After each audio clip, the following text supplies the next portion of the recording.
How the narcissist knows you know. Think about that for a minute. So, throughout the years, many videos have been created as to when the narcissist knows you know. This video will be in the same vein, but it's going to be how they know when you know. You see, as I've shared for so many years, the narcissist has that sixth sense, a predatory instinct, if you will. They know who to attack. They know who to approach. They know who to manipulate. They know who is believing their false narrative, and they know who to not, and I mean not approach or attack or encounter. You see, many people are now getting the wisdom all over the planet. Many people are now becoming awakened and aware, educated and empowered, and are realizing that all the strength lies within themselves. The narcissist has no strength. They are weak. They're feeble. They are cowards. They're bullies. They're shallow. They're hollow. There's no substance to them. There's no core to them. These creatures, these dark energy forces, all they do is mimic back. They copy. They mirror. They mock. They stare. They smirk. They give the side eye. And what they want to do is punish as many people as they possibly can throughout their own existence. And nobody is spared. Not one person is spared of the wrath of the narcissist. The only difference from each person's experiences is how close you get to the narcissist. Think about it. There are people right now, narcissists all over the planet, that affect your day-to-day life that you've never even met before. There are many people who have affected your life that you will never even know that they did affect your life. Now flip it to the narcissist. They got as close to you as anybody had ever gotten, and they learned everything about you. They learned your hopes, your dreams, your aspirations, your goals, your purpose, how much money you had, your educational level, what you wanted to do, what you wouldn't do, your vulnerabilities, your strengths, and they played you like a fiddle. They played you as much as they possibly could until you had nothing more to give. You had nothing left in the tank. And that is what is known as supply. You see, when your supply began to fail, when your supply began to wither away because you didn't have what you used to have, meaning resources, then the narcissist couldn't get what they needed from you, and they demanded from you. So what would they do? They would look elsewhere. And that's why the narcissist is loyal to nobody. That's why they care about nobody. And that's why at any moment during any period of time when somebody is in a relationship with a narcissist, it can all end just like that. Because the narcissist wants to inflict damage. The narcissist wants to blame other people. The narcissist wants other people pining for them and stuck. And these people, the toxic people, they know what they're doing. They actually get better and better at the manipulating techniques the older they get, until they reach the crescendo, until they reach the aging narcissist threshold. And believe me, the aging narcissist is not only not a pretty sight to see, but these people are gaining in numbers all over the planet. Think about what a baby boomer is.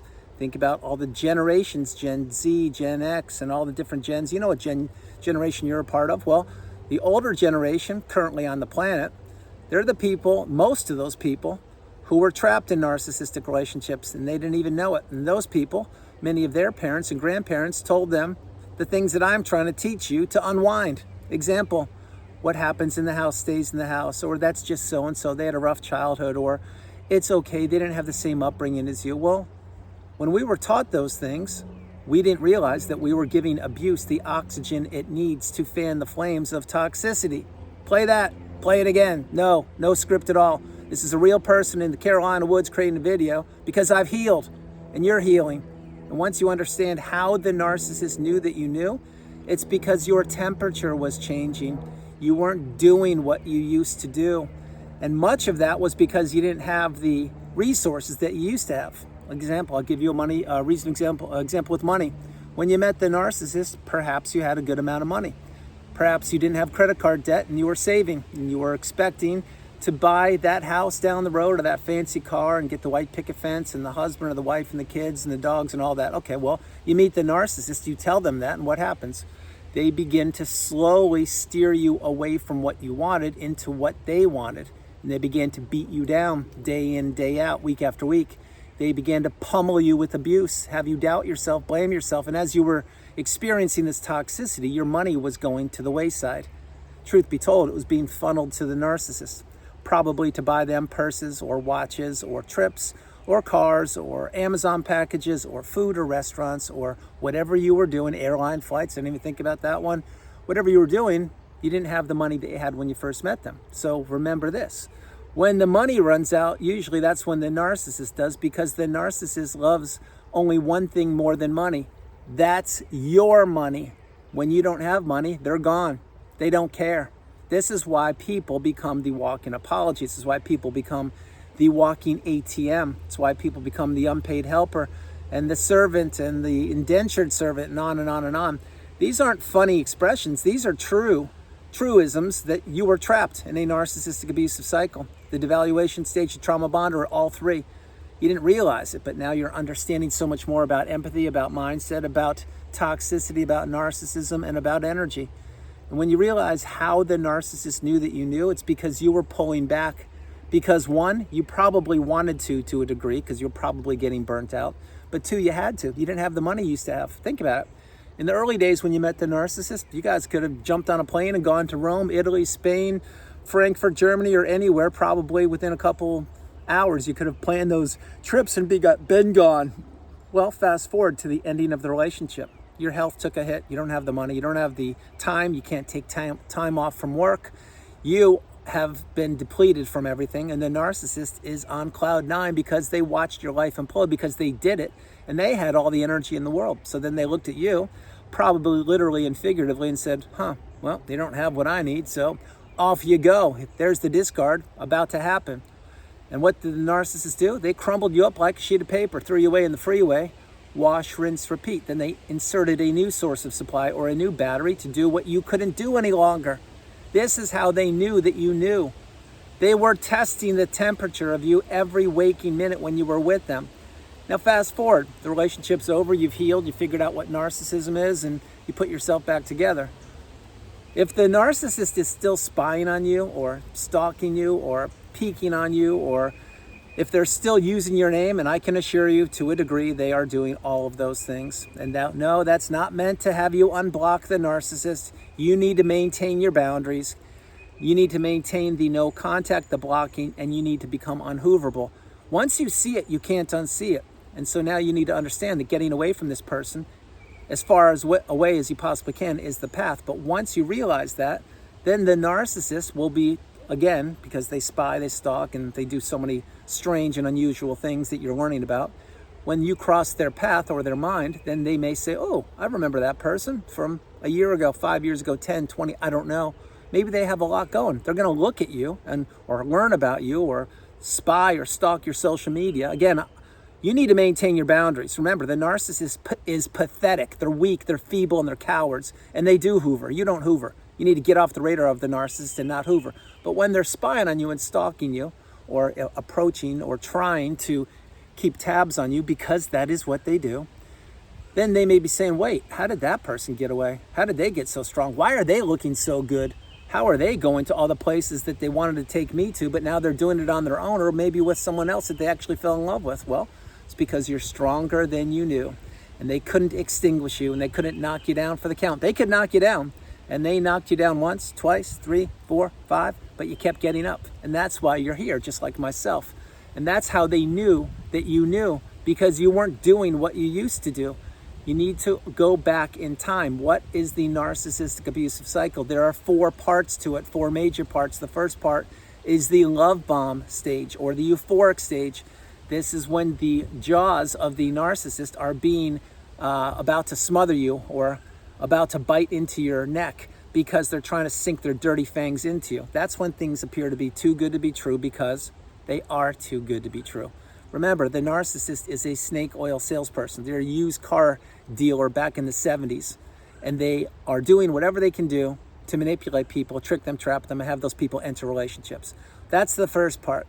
Once the narcissist knows they have their dirty fangs sunken into a person, enter devaluation stage. That's when the narcissist takes people for granted. Once they do that, they know that person's going nowhere for quite a long period of time, because they don't know narcissism. They're vulnerable, naive, and they're trapped. And I could go on and on about that, explain more, but you get the point. Third part is the ending of the relationship. The ending is usually via discard, although not always. And when that happens, that at the hands of the narcissist is meant to throw a monkey wrench in your life. And it's meant to have you doubt yourself, to doubt your belief in humanity, to doubt your belief in the reasons to wake up in the morning. And that's why it is the most challenging part of the relationship. There are many challenging parts, but the discard, that is just a brutal, and I mean absolutely brutal experience to go through. But then again, so is the whole narcissistic relationship. And then the fourth part of the toxic cycle of narcissism is the Hoover. This is what I'm sharing. Don't think that the narcissist isn't spying on you or learning about you every now and again, because they are. This is what they do. They keep tabs on any supply source they ever had access to. And that includes people that are dead. Yes, I said the word. And you may say, well, how could the narcissist keep tabs on someone who's dead? I will tell you, it's very simple. And you should know this by now. Because they can make up any false narrative they want to, because the person isn't living, and they can jettison or leverage or triangulate that person's former existence with current sources of supply. There is triangulation 101. Ding, ding, ding. I've shared this for years. Think about what is triangulation. Not only is it my least favorite thing these creatures or freaks implement, but many times they triangulate you with people that don't even exist. I really hope you are getting the message. I hope light bulbs are going off in your brain, left, right, and center. You're experiencing light bulb moments, and you're understanding that, yes, in fact, you are the priority. You come first, second, and third, and there's no room in your life now or ever for toxicity. And these are some of the reasons how the narcissist knew that you knew. You weren't doing what you used to. You weren't answering the texts as quickly as you used to. You weren't giving them the monologue, multiple paragraph answers to what they wanted to know. You were giving shorter answers, if answering it at all. You weren't on time like you used to be. You weren't looking your best or all excited to see them. And you were experiencing all the toxicity, and it was adding up. That's why these relationships are death by 1,000 paper cuts. They all add up over time. And eventually what happens? Well, the weight of that relationship, it falls on your shoulders, which is why these relationships all end. Every single one of them comes to a close. Every single one of them ends, and every single one of them has one person slithering off into the abyss and the other person left holding the bag. Unfortunately, you are the person holding the bag, which is why you are getting the wisdom, which is why you're applying the tools, and it's why you're understanding all about mindset and energy and empathy and on and on and on. But this is how this person knew that you knew. It's only a 13-minute video. And I can elaborate on this, and I will in the very near future. I'm sharing with you. These people are predators. They have a sixth sense. They know what they can get from certain people. They also know it will take some people longer to extract what they need from. Other people, they will give it more freely. This is why these people are toxic. This is why these people, I'm referring to the toxic person you're considering, this is why these people are sinking ships. This is why these people don't change, and it's why they all end up overplaying their hands, shooting themselves in the foot, and continuing to fumble through life. You need to do your part, as I have done my part, and so many millions of people, hundreds of millions, almost billions, or perhaps you could say billions in this day, of people who've gone no contact and blocked that person you're considering. The sooner you do it, the better off you will be. Now, when you block them, are you going to be automatically healed? Absolutely not. It's going to take time. The healing path is not linear. It's anything but linear. It will take time. It will take a lot of time. In your time, you will heal when you utilize the tools that I provide for you with each and every video. But you need to understand the narcissist knew what you were doing from the minute they met you until the minute you cracked the code. And when you did, it was game, set, match, checkmate. You win. The narcissist gets kicked to the curb, and they have to slither elsewhere because they no longer will have access to you. So everyone, that's the video. I hope you liked it. I loved doing it from the beautiful Carolinas. This is Andrew. Namaste. Have a great afternoon, evening, or morning, no matter where you are on the planet. You are not alone. I love you all, and I'll talk with you tomorrow. A couple things. This video should have been a little quieter than the couple of the more recent videos I created, because I am nestled deeper in the woods, much deeper. I mean, much deeper. You can tell by the slope behind me. So I'm hoping this is a little more pleasant of an experience to enjoy the video. And number two is the narcissist gave you the test of your lifetime. That's exactly what it was. It was the test of your lifetime. Your lifetime. You need to pass that test with flying colors like I did. You need to take the bull by the horns, go no contact, block that person, and focus on yourself. Control what you can control. Stay in the present moment and continue to elevate and ascend. I love you all, and I'll talk with you tomorrow. Bye, everybody. Bye.